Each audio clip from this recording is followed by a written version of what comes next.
Analysis: tensions are running high in the Korean Peninsula, as the United States and its allies respond to North Korea's flurry of recent missile tests, including one that flew over neighboring Japan without warning. North Korea has fired 8 missiles in the past 2 weeks, a prolific number, even in a year that has seen the highest number of launches since leader Kim Jong-un took power in 2011.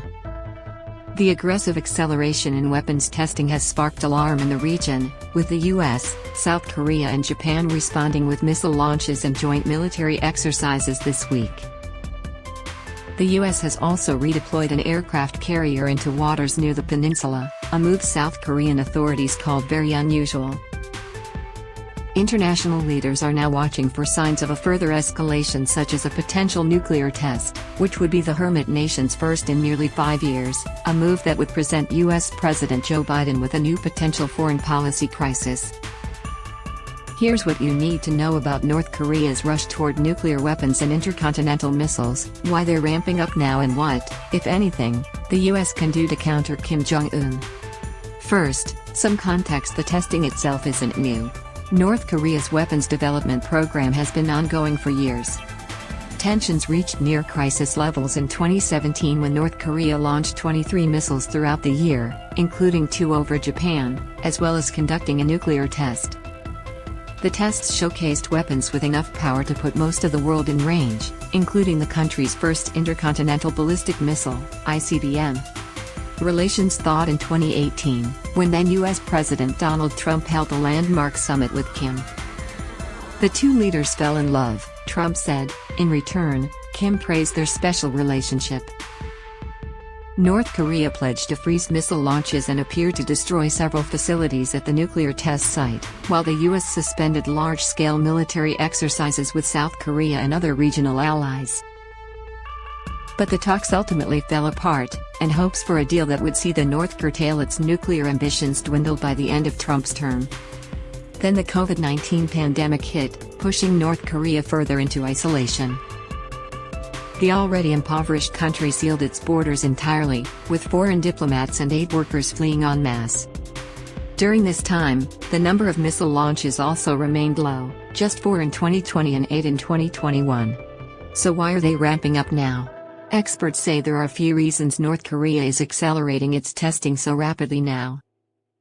First, it could simply be the right time after the events of the last few years, with Kim declaring victory against COVID in August, and a new US administration in place that has focused on shows of unity with South Korea. They've been unable to test for quite a few years due to political considerations, so we'd expect North Korean engineers and generals to be very eager to make sure their toys are going to work well, said Andrei Lonkov, a professor at South Korea's Kookmin University. Jeffrey Lewis, a weapons expert and professor at the Middlebury Institute of International Studies, said it's also normal for North Korea to pause testing during the stormy summer and resume once weather improved in the fall. But, several experts said, Kim could also be sending a message by deliberately showcasing North Korea's arsenal during a period of heightened global conflict.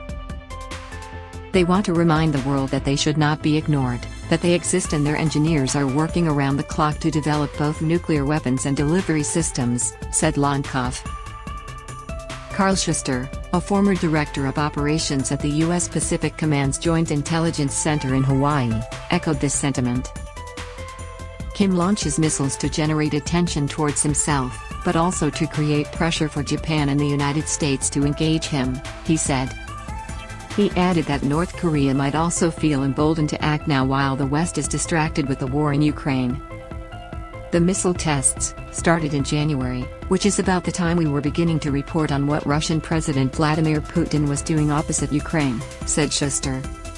Kim Jong-un is doing what he thinks he can get away with, not expecting any kind of strong US reaction. Lonkov said that Russia's invasion of Ukraine may have also boosted Kim's confidence because it demonstrated that if you have nuclear weapons, you can have almost impunity. And if you don't have nuclear weapons, you're in trouble. What can the US and its allies do to stop North Korea? Despite the US and its allies' quick military response this past week, experts say there is little they can do to stop or prepare for North Korea's weapons tests. The Americans sent the Ronald Reagan aircraft carrier. South Koreans are launching these missiles, which are not necessarily working well, said Lonkov, referring to a South Korean missile on Wednesday that crashed right after launch. What is the impact of all these American aircraft carriers cruising around Korea? Pretty much nothing. Though these shows of force might serve to deter North Korea from starting a war, which likely isn't Kim's plan, anyway, it does little to prevent further weapons development or missile testing, he said. It'll probably make some people in the US and South Korea a bit happier, but it'll have zero impact on North Korea's behavior and decision-making. A lack of hard intelligence also means the US is largely left in the dark when it comes to Kim's plans. The North lacks the widespread use of technology that not only facilitates economic and societal advances, but also provides critical windows and opportunities to glean information for the intelligence services of the US and its allies.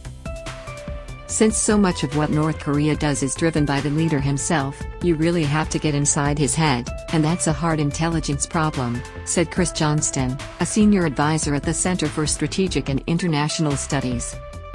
And on the international stage, the US efforts to punish North Korea have faltered due to pushback from Moscow and Beijing. In May, Russia and China vetoed a US-drafted UN resolution to strengthen sanctions on North Korea for its weapons testing, the first time either country had blocked a sanction vote against the North since 2006. What is North Korea trying to achieve? Kim has spearheaded an aggressive weapons development program that far outstripped efforts by his father and grandfather, both former North Korean leaders, and experts say the country's nuclear program is at the heart of Kim's ambitions. In September, North Korea passed a law declaring itself a nuclear weapons state, with Kim vowing to never give up nuclear weapons. The law also demonstrated North Korea's hopes of strengthening its ties with China and Russia, said Yang Moo-jin, a professor at the University of North Korean Studies in Seoul. After China and Russia's open opposition to new sanctions against North Korea, Kim knows he has their backing, said Schuster. He added that Kim's weapons testing serves a dual purpose. Apart from making a statement to the international community, it also boosts his own image domestically and cements the regime's power. It's a very paranoid regime. Kim is as worried about the people under him as he is worried about regime change from the outside, said Schuster. With the tests, Kim is telling his own senior people, "We can deal with whatever the threat the West, the US and South Korea can come up with," he said. However, in terms of wider public perception, KCNA, North Korea's state-run media, has made no mention of missile launches for months, since its last report of a launch in March. Lewis, the expert at the Middlebury Institute, added that North Korea will likely continue developing weapons such as ICBMs and submarine-launched ballistic missile until they get to a point where they're satisfied with that. Then I think they'll probably express an interest in talking again. Is a nuclear test coming?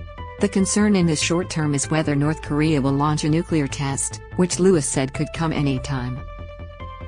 However, Schuster and Lonkov both said that given the friendly relationship between North Korea and China, Kim might wait until after China holds its high-profile Communist Party Congress later this month, if it happens at all.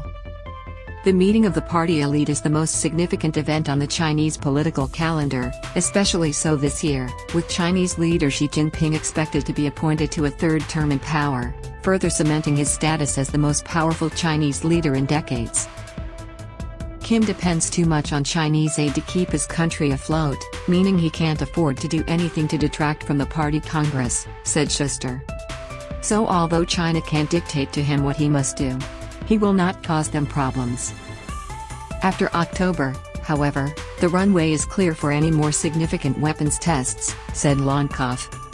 South Korean and US officials have been warning since May that North Korea may be preparing for a nuclear test, with satellite imagery showing activity at its underground nuclear test